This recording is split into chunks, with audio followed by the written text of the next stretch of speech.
Welcome back to the weekly Midrash, Parshat Vayeshev. The pasuk says, "Vayhi ba'es ahi." It was in that moment. Vayered Yehuda, and Yehuda went down me'es echav.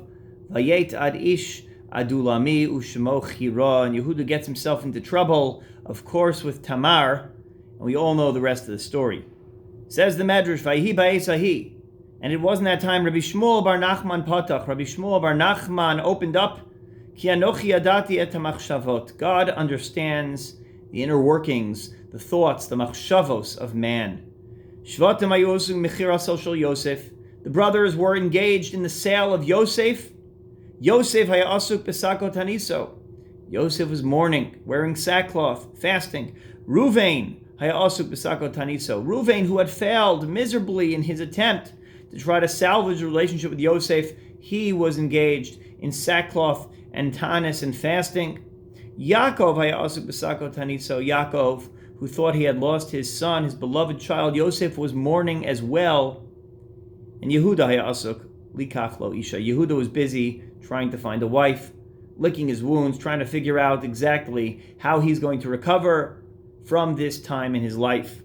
While all this is going on, says the Midrash, HaKadosh Baruch Hu hayasik borei ora shel melech HaMashiach. God was creating the light of the king, the Mashiach. Yosef is suffering with his own life, his own plight. Ruvain is dealing with his own guilt. Yaakov is dealing with his own grief. Yehuda is going on a date. And HaKadosh Baruch Hu is planting the seeds of the Amos HaMashiach. And this is the way it is.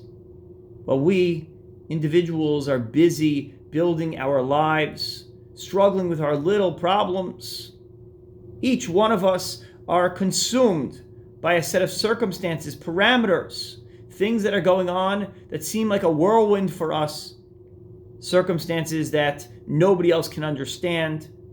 And every individual we know has their own little life, their own little bubble that seems all-consuming and all-powerful.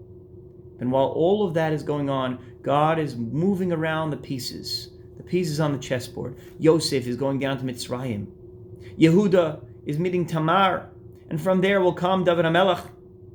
Yosef is going to form a nation in Mitzrayim, and Yaakov, because he never gives up on his son, will also add to that continuity of nationhood. But all of this is going on behind the scenes.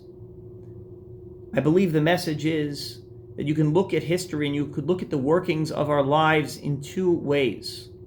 Number one is God will make things happen no matter what, despite us, despite our being active and actively engaged and involved in his plan. Or we could take note that while we endure and while we go through our daily travails, that is not just besides the point, but that is part of how God moves the pieces along throughout history. Take note of God in our lives. Take note of the fact that HaKadosh Baruch Hu is moving things along. We're not just being dragged blindly through world events or family episodes, family events. We are watching the Yad Hashem, the hand of God, unfold in our times. Look at the world. Look at the news. Look at the tragedies the Jewish people are facing. Look at what's happening with Israel. Look at world leaders coming to power and losing elections. Pay attention carefully, because Hashem is seeding the seeds of the Amos HaMashiach very soon.